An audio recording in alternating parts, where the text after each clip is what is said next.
En arrêt devant la femme, le dragon s'apprête à dévorer son enfant, aussitôt né. Apocalypse 12, 4. La vie est menacée par les forces du mal.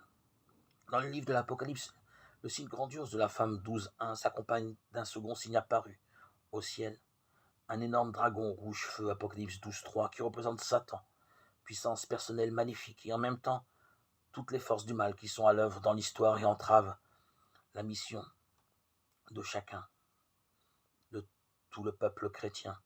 Là encore, éclaire-nous, Seigneur, éclaire la communauté des croyants.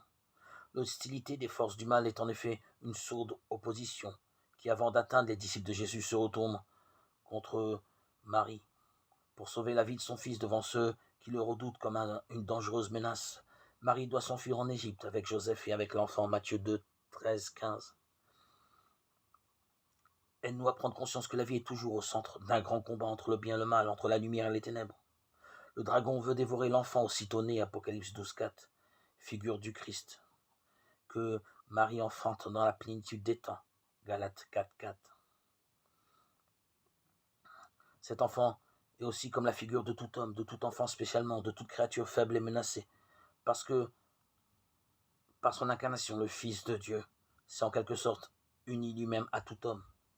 C'est dans la chair de tout homme que le Christ continue à se révéler et à entrer en communion avec nous, à tel point que le rejet de la vie de l'homme sous ses diverses formes est réellement le rejet du Christ. Telle est la vérité saisissante et en même temps exigeante que le Christ nous dévoile. Jésus, notre frère et notre roi, sois loué pour ta victoire sur la mort et tout mal.